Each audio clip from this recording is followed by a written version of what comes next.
Hello, and welcome back to Reddit Whispers. 20 years. It's a strange measurement of time, isn't it? It feels both like a lifetime and the blink of an eye. You build something in 20 years.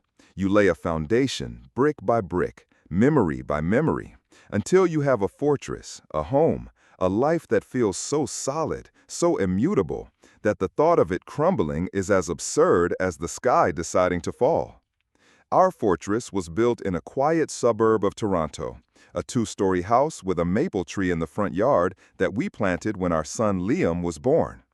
Its leaves would turn a brilliant, fiery red every autumn, a yearly promise of consistency, of cycles, of things you could count on. That's what our marriage felt like to me. It was that maple tree, strong, rooted, and predictably beautiful. Her name is Olivia. Even saying her name now feels like chewing on glass, but for 2 decades it was the sweetest sound, the anchor of my world. We met at the University of Toronto, two kids with more dreams than sense, huddled together for warmth during a particularly brutal February snowstorm, sharing a coffee in a crowded campus cafe. I remember the way her breath fogged in the air, the way she laughed, a sound like wind chimes, when I spilled a little of that coffee on my textbook. It was a stupid, clumsy moment, but it was our moment. From that point on, there was no one else. We were Ethan and Olivia, a single entity navigating the complexities of young adulthood. We got married on a warm day in June, a small ceremony with friends and family at a little chapel overlooking Lake Ontario. We had no money, but we had each other, and that felt like all the wealth in the world. We promised forever, and I believed it with every fiber of my being. The early years were a blur of ambition and struggle, working long hours at our first real jobs, saving every penny for a down payment on that house. We ate cheap pasta, drove a beat-up Civic that groaned every time it started, and dreamed of the future. We were a team. When Liam was born, and then Sophie 2 years later, our team became a family. Our fortress gained 2 new, beautiful rooms. I watched Olivia become a mother, and I fell in love with her all over again. The way she could soothe a crying baby with just the sound of her voice, the fierce, protective look in her eyes, the endless patience she seemed to possess. She was the heart of our home, the sun around which we all orbited.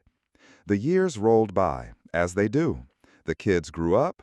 Liam went on to McGill to study engineering, and Sophie was in her last year of high school, already planning her escape to university on the West Coast. The house grew quieter. The frantic energy of raising children was replaced by a more settled, comfortable rhythm.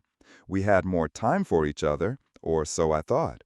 We had our routines. Saturday morning farmers markets, Sunday evenings with a bottle of wine and a movie, yearly trips up to a cottage in Muskoka. We knew each other's thoughts before they were spoken, finished each other's sentences. It was a comfortable silence, the kind that only comes from years of shared experience. Or so I believed. The cracks, when I look back now, were so small they were invisible to the naked eye. They were hairline fractures in the foundation of our fortress, ignored because to acknowledge them would be to admit the unthinkable. It started subtly, a new distance in her eyes, a slight hesitation before she kissed me goodnight. She started spending more time on her phone, smiling at the screen in a way she hadn't smiled at me in years. When I'd ask, it was always just a funny video from a friend or an article she was reading. She joined a pottery class on Tuesday nights. I was happy for her, genuinely. She deserved a hobby, something just for herself after years of dedicating her life to our family. She'd come home late, smelling of clay and a new, unfamiliar perfume, her cheeks flushed with excitement as she talked about the challenge of centering the clay on the wheel. I encouraged it. I was a good husband. I was supportive. Then there were the late nights at her accounting firm, a big project, a looming deadline. I'd make her dinner and keep it warm, waiting up until I'd hear her keys in the door well after midnight. I'd rub her shoulders, tell her not to work so hard. I was a good husband. The name Connor first appeared as a footnote, a new guy at her firm, part of the team on this big project. Then he was the funny guy from her pottery class. The stories were never connected, two separate Connors in two separate parts of her life. He was just a name, a phantom in the background of her new, expanding world. I felt a flicker of something, a tiny, cold knot in my stomach, but I pushed it down. This was Olivia, my Olivia, the woman who held my hand when my father passed away, who celebrated with me when I got my big promotion, the mother of my children.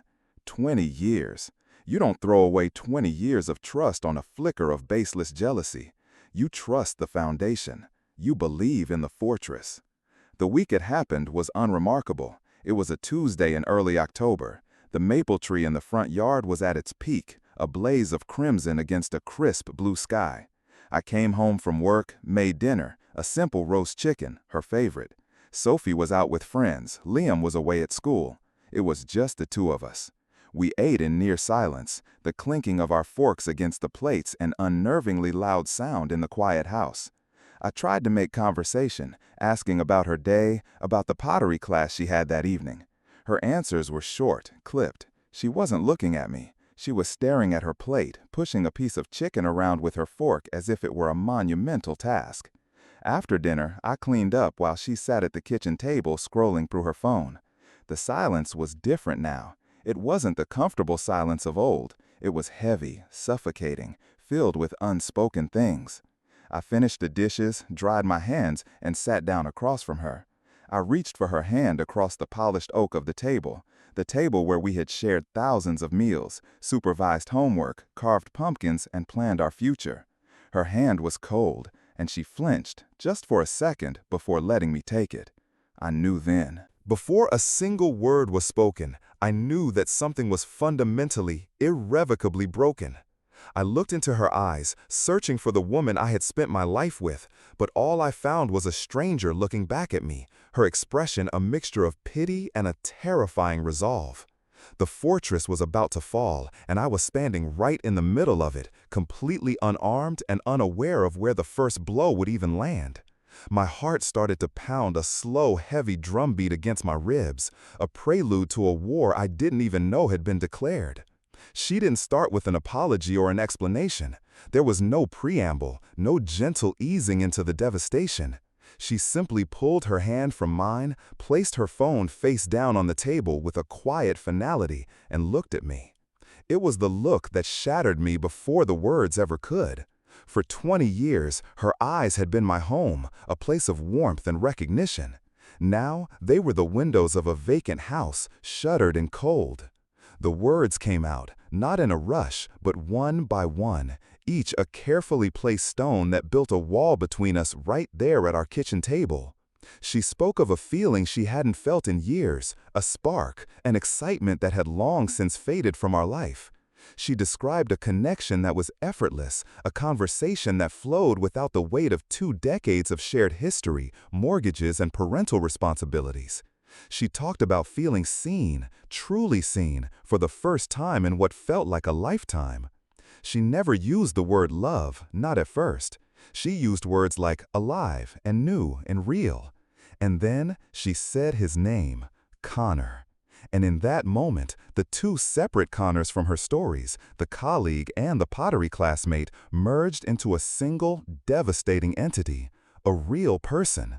A man who had been in our lives, in a way, for months, hiding in plain sight within the narrative she had so carefully constructed. I didn't say anything. I couldn't. My throat had closed up, my mind a howling vortex of white noise. The roast chicken I had just eaten churned in my stomach. The room seemed to tilt, the familiar angles of our kitchen suddenly sharp and threatening. I felt a strange sense of dissociation, as if I was floating above my own body, watching this quiet, polite man listen as his entire world was dismantled piece by piece. She continued, her voice gaining a strange, almost therapeutic cadence, as if she were a patient describing a series of symptoms to a doctor.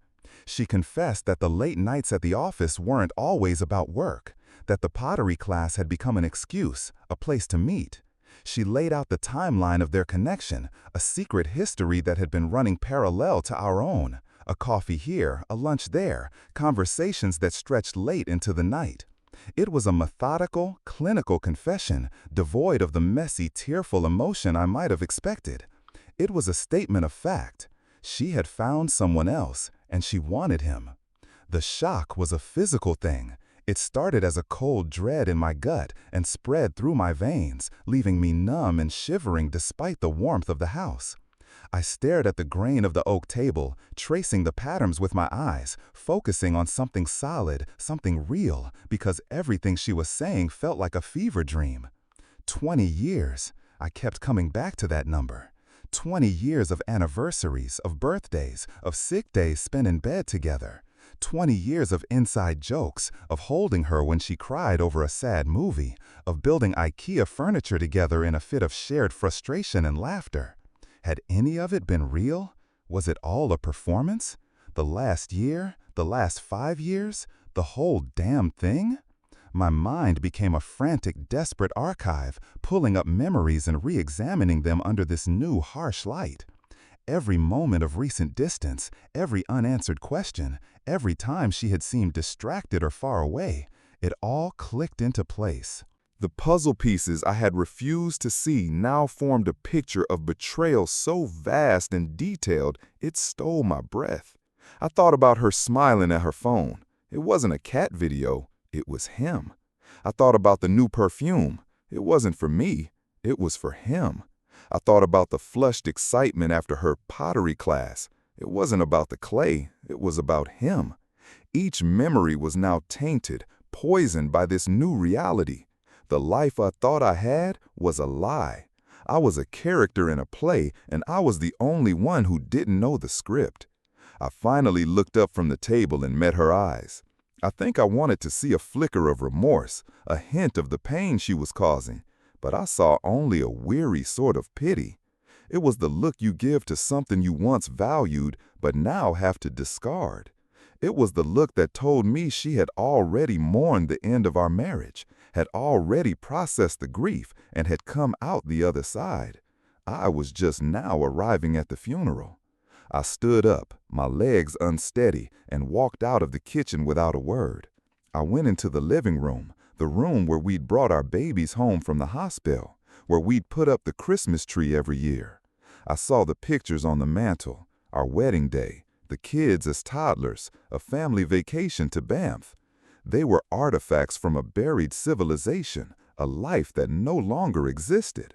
I spent that first night in the guest room. The bed felt enormous and cold. The silence of the house was a physical presence pressing in on me. Every creak of the floorboards, every hum of the refrigerator was a reminder that she was just down the hall, in our bed, the bed we had shared for 2 decades, and I was in here, an exile in my own home. I didn't sleep. I just lay there, staring at the ceiling as a slideshow of our life played out in my mind's eye. Our first apartment, small and cramped, but filled with laughter. The day we bought this house, standing in the empty living room, dreaming of the life we would build. The terror and joy of holding Liam for the first time. Sophie's first steps, taken right here in this hallway. It all felt like a movie about someone else's life. The man in those memories was a fool, a happy, oblivious idiot who had no idea his world was built on a foundation of sand. The pain was a living thing, a predator with its claws in my chest, twisting and tearing. It was a physical ache so profound I thought my heart might actually stop. Betrayal isn't just an emotional concept, it's a physiological assault. It rewires your brain, makes you question your own judgment, your own perception of reality.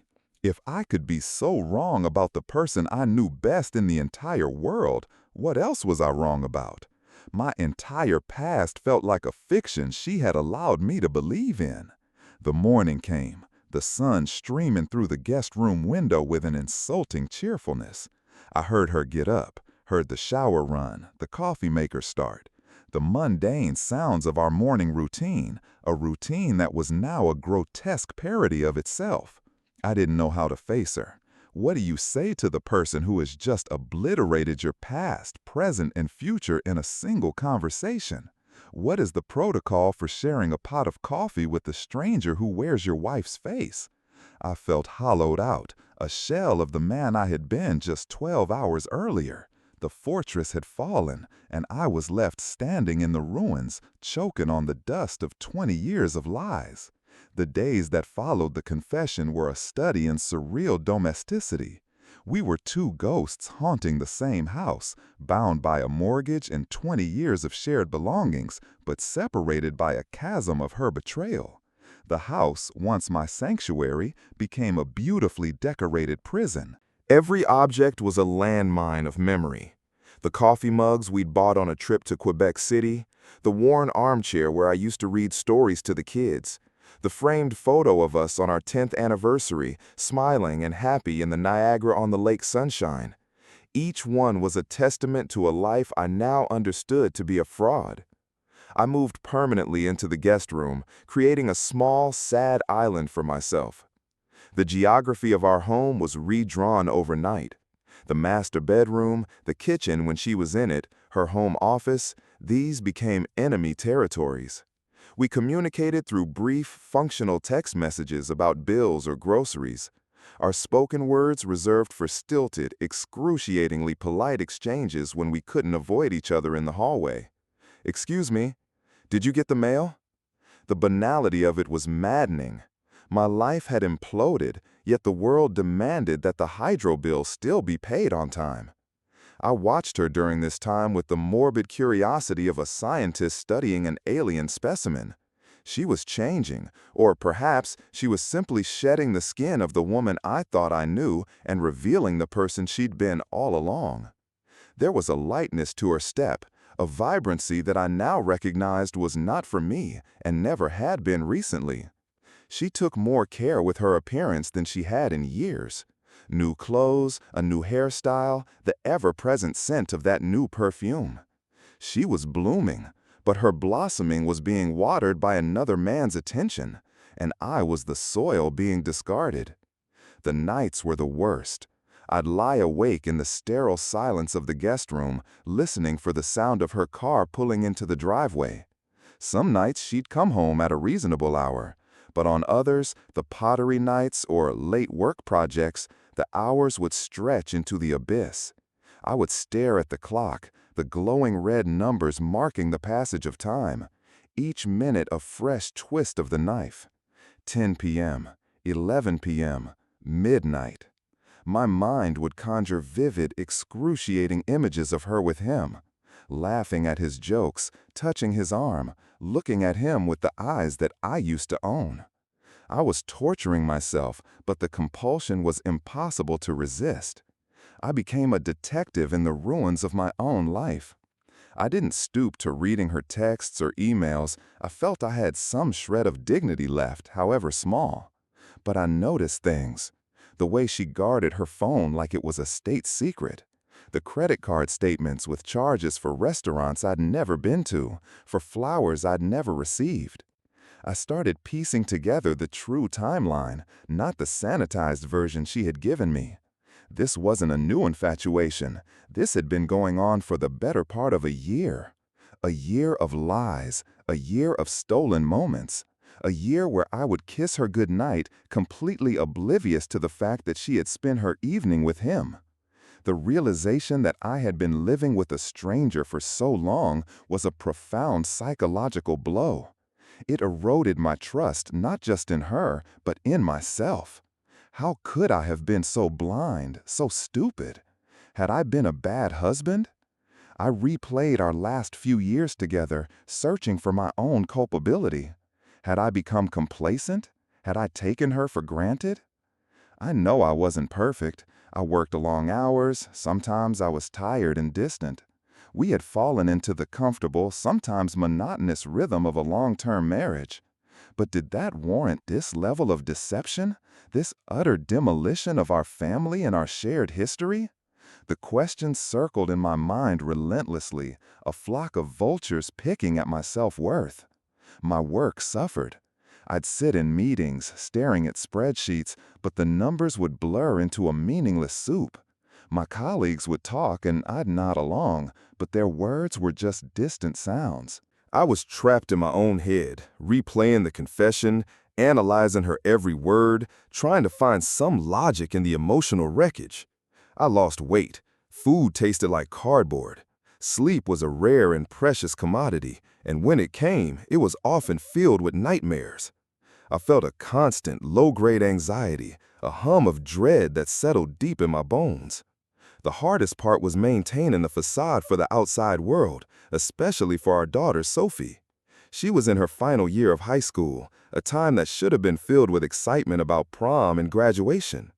We tried to act normal around her, but the tension in the house was a palpable thing. She wasn't stupid. She knew something was wrong. The forced cheerfulness at the dinner table, the way Olivia and I never touched, never even looked at each other unless we had to. I saw the confusion and worry in her eyes, and it added another layer of guilt and anger to my already overloaded emotional state. We hadn't told the kids yet. We hadn't told anyone. How do you even begin to articulate this failure? Hello, my wife of 20 years, the woman you all thought was my other half, has left me for another man. It felt shameful, a public declaration of my own inadequacy. So we lived in this suspended state of misery, a secret apocalypse contained within the four walls of our home. I felt an incredible, crushing loneliness. I had friends, good friends, but I couldn't bring myself to talk to them about it. I was surrounded by people, yet I had never felt more alone. Olivia was my person, the one I went to with everything. Who do you go to when the person who broke you is the only one you're used to leaning on? One evening, I found myself in the basement, digging through old boxes. I don't know what I was looking for. Maybe some piece of evidence from our past that would prove it had all been real. I found a box of old videotapes from when the kids were little. I dusted off the old VCR and put one in. It was Liam's 3rd birthday party. There I was, 20 pounds lighter and with more hair, chasing a squealing toddler around the backyard. And there was Olivia, her face radiant, laughing as she served cake. She looked at me over Liam's head, and the love in her eyes was so clear, so undeniable. Watching it felt like a punch to the gut. Was that woman on the screen the same person sleeping down the hall? How does a person change so completely? Or was that love just an illusion, a trick of the light on a grainy videotape? I turned off the TV and sat there in the dark, dusty basement, the silence ringing in my ears. The fortress hadn't just fallen, it had never been real. It was a movie set, and the director had finally called cut, and now the crew was dismantling the props, leaving me alone on an empty stage. The breaking point came, as they often do, not with a dramatic explosion, but with a quiet, soul-crushing moment of clarity. It was a Saturday morning. I woke up early, the house still dark and silent. I went downstairs to make coffee, and as I walked past the living room, I saw her sleeping on the couch. Her phone had fallen to the floor and the screen was lit up. On it was a picture of her and him, Connor. They were at what looked like a winery, smiling, his arm wrapped around her, her head resting on his shoulder. They looked happy, genuinely, uncomplicatedly happy. And in that single, stolen glance, I saw my future. It was a future of me living in the shadows of their happiness, of me being the sad, bitter obstacle to her new life. I would be the ghost at the feast, the awkward reminder of a past she was desperate to escape. I couldn't do it. I couldn't live like that. I went back upstairs, packed a small bag, and wrote her a short, simple note. I'm going to my brother's for a while. We need to talk about what's next. I drove away as the sun was rising, the streets of our neighborhood empty and still. The maple tree in our front yard seemed to mock me with its stoic beauty. I didn't know where I was going, really, just that I couldn't be in that house another minute. I ended up driving north, towards the Muskokas, the place we had made so many family memories. The irony was bitter. I found a small, empty park by a lake and just sat in my car, watching the water ripple. And for the first time since she told me, I cried. It wasn't just a few tears. It was a complete guttural breakdown, the kind that leaves you breathless and hollowed out. I wept for the young man who had fallen in love with a girl in a snowstorm. I wept for the husband who had believed in forever. I wept for the father whose family was now irrevocably broken. I wept for the 20 years of my life that now felt like a waste. When the tears finally stopped, a strange calm washed over me. It was the calm of hitting rock bottom. There was nowhere left to fall. The only way was up. The next few weeks were a blur of logistics and painful conversations. I hired a lawyer. We started the process of separating our lives, which felt like performing surgery on a conjoined twin without anesthetic. We had to divide assets, accounts, and 2 decades of accumulated stuff. Each item, a chair, a book, a stupid souvenir snow globe, was attached to a memory. And the process of sorting through it all was a fresh kind of hell. But the hardest part, by far, was telling the children. We sat them down together over a video call, a sterile, inadequate forum for such life-altering news. I watched their faces on the screen as we explained, in carefully chosen neutral language, that we were separating. I saw Sophie's eyes well up with tears, her youthful optimism shattering in real time. I saw Liam's face harden, his expression a mixture of anger and disbelief. He was old enough to understand the subtext, to know that this wasn't a mutual, amicable decision. In that moment, my anger towards Olivia flared hotter than ever. This wasn't just about us anymore. Her choice, her selfishness, had sent shockwaves that were now breaking upon the shores of our children's lives. They didn't deserve this. Their home, their foundation, had been dynamited because she wanted to feel a spark. The pain of their pain was almost more than I could bear. After that, I moved into a small, furnished apartment in the city. It was a sterile, impersonal place with gray walls and generic furniture, but it was mine. It was a space free of her ghost. The emptiness was deafening at first. I had spent my entire adult life with someone else, and the sudden, total solitude was disorienting. I had to learn to be alone again. I had to rediscover who Ethan was without Olivia. It was a slow, agonizing process. I started with small things. I went for long walks along the waterfront, letting the cold Lake Ontario wind clear my head. I started listening to music again, not the background noise we used to have on in the house, but really listening. I dug out my old guitar, an instrument I hadn't touched in 15 years, and my fingers fumbled over the strings, slowly coaxing out old, familiar chords. I reconnected with friends I had neglected, men who slapped me on the back, bought me a beer, and just let me talk, or not talk, without judgment. They didn't offer platitudes or easy answers. They just sat with me in my misery, and their presence was a lifeline. I started going to therapy. Admitting I needed help was one of the hardest things I've ever done, but it was also one of the best. Talking to a neutral third party, someone who wasn't emotionally invested, gave me a space to unpack the tangled mess of my grief, anger, and confusion without fear of burdening anyone. I started learning that my pain was valid, that my anger was justified, and that I wasn't to blame for her choices. There is no happy ending to this story, not yet. The divorce is still being finalized. The house, our fortress, has been sold. The proceeds were split, a financial consolation prize for a shared life.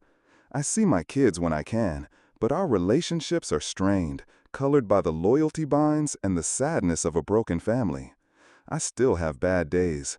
Days when a song on the radio or the smell of a certain perfume can send me spiraling back into the darkness. The scar of her betrayal is deep and permanent.